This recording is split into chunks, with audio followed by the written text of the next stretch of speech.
Assalamualaikum warahmatullahi wabarakatuh. Berjumpa lagi anak-anak bersama Ibu di dalam pelajaran Bahasa Indonesia. Bagaimana anak-anak kabarnya? Mudah-mudahan masih semangat ya belajarnya. Nah, anak-anak, pertemuan kali ini Ibu akan membahas KD 4.6. Nah, selamat menyaksikan. Pada pembelajaran kali ini, Ibu akan membahas KD 4.6 yaitu tentang menyajikan data rangkaian kegiatan ke dalam bentuk teks prosedur tentang cara memainkan alat musik daerah, tarian daerah, cara membuat cindera mata, dan lain-lain dengan memperhatikan struktur, unsur kebahasaan, dan isi secara lisan dan tulis. Tujuan pembelajaran dari KD 4.6 yaitu para siswa diharapkan dapat membuat teks prosedur dengan memperhatikan struktur, unsur kebahasaannya, dan isi secara lisan dan tulisan. Materi pembelajaran di sini Ibu akan membahas tentang pengertian teks prosedur. Yang kedua, menelaah penggunaan bahasa dalam teks prosedur. Dan yang ketiga yaitu cara menulis teks prosedur. Nah, anak-anak, sekarang kita perhatikan apa itu pengertian dari teks prosedur. Teks prosedur yaitu teks yang mengajarkan kepada pembaca mengenai cara memakai alat, membuat sesuatu, atau melakukan sebuah pekerjaan. Nah, yang kedua yaitu menelaah penggunaan bahasa dalam teks prosedur. Menelaah bahasa dalam teks prosedur di sini dibagi menjadi 4 bagian. Yang pertama yaitu penggunaan kalimat perintah.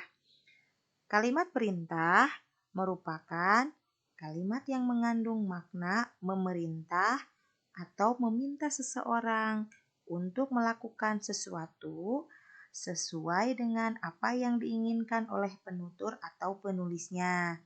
Contohnya, posisikan tubuh sejajar dengan monitor. Nah, itu kan termasuk ke dalam kalimat perintah karena menyuruh seseorang untuk mensejajarkan tubuhnya dengan monitor. Yang kedua, yaitu penggunaan kriteria atau batasan.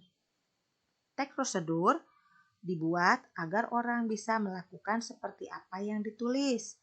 Oleh karena itu, kalimat pada teks prosedur harus rinci dan jelas batasannya. Contoh di sini ada kalimat tanpa batasan, yaitu angkat kaki kanan.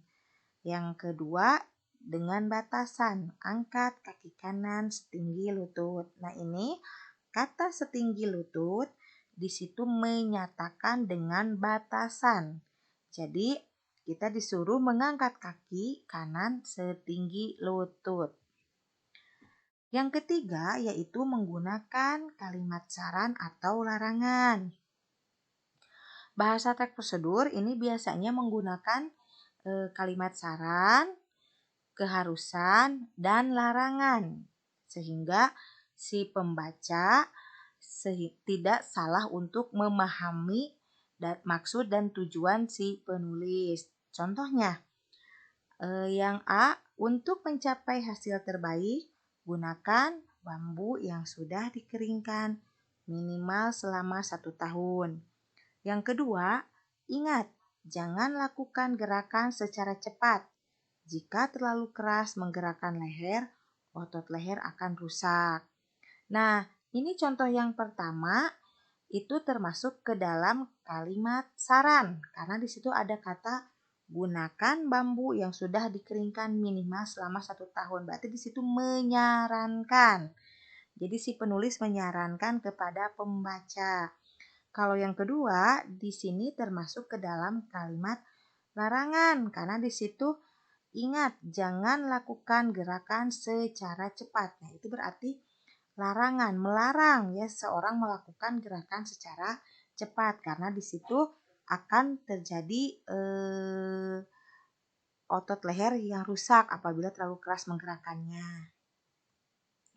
Yang keempat yaitu penggunaan akhiran i dan akhiran kan pada teks prosedur. Nah, ini akhiran i biasanya dipakai jika objek dalam kalimat tidak bergerak. Sedangkan akhiran kan dipakai jika objek bergerak. Contohnya, lumuri loyang dengan mentega. Yang kedua, lumurkan mentega pada loyang. Nah, itu adalah contoh penggunaan akhiran i dan akhiran kan.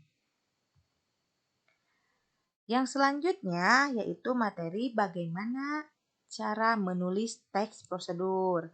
Nah, ini di dalam menulis teks prosedur ada struktur teks prosedur yang harus diperhatikan sebelum menulis teks prosedur. Yang pertama, kita harus menulis judulnya dulu. Judulnya harus ditentukan. Judul itu bisa berupa nama benda atau sesuatu yang hendak dibuat dan dilakukan. Atau bisa juga cara melakukan atau menggunakan sesuatu. Nah, itu judul ya. Jadi diambil bisa dari dua itu, dari nama benda atau sesuatu yang akan dilakukan atau cara melakukan atau menggunakan sesuatu. Yang kedua yaitu pengantar yang menyatakan tujuan penulisan. Nah, pengantar di sini ada dua macam, yaitu berupa pernyataan yang menyatakan tujuan penulisan. Yang kedua berupa paragraf pengantar yang menyatakan tujuan penulisan. Yang ketiga, bahan atau alat untuk melaksanakan suatu prosedur itu bisa berupa daftar atau rincian, atau bisa berupa juga paragraf, bisa juga teks prosedur tertentu. Misalnya, prosedur melakukan sesuatu, tidak diperlukan bahan atau alat kalau itu ya. Yang keempat, yaitu langkah atau tahapan dengan urutan yang benar. Nah, ini ada beberapa langkah atau tahapannya. Tahapan yang pertama yang ditunjukkan dengan penomoran, berarti tahapannya bisa menggunakan penomoran. Yang kedua, tahapan yang ditunjukkan dengan kata yang menunjukkan urutan pertama, kedua, ketiga, dan seterusnya. Dan yang selanjutnya berupa tahapan yang ditunjukkan dengan kata yang menunjukkan urutan waktu. Contohnya sekarang, kemudian, setelah itu, dan seterusnya. Nah, tahapan biasanya dimulai dengan kata yang menunjukkan perintah. Misalnya kata tambahkan, aduk, tiriskan, panaskan, dan lain-lain. Nah, baiklah anak-anak, materi pembahasan teks prosedur kali ini cukup sampai di sini. Nah, untuk pertemuan selanjutnya masih sama, Ibu akan membahas teks prosedur. Nah, jadi untuk tugas di rumah, kalian silahkan membuat salah satu teks prosedur tentang bisa milih tentang membuat pisang coklat atau membuat donat atau jus alpukat. Nah, tugasnya silakan dikerjakan di rumah. Nanti untuk pertemuan selanjutnya, Ibu akan koreksi sekalian Ibu membahas lebih lanjut tentang materi teks prosedur. Sekian penjelasan dari Ibu. Wabillahi taufiq wal hidayah. Wassalamualaikum warahmatullahi wabarakatuh.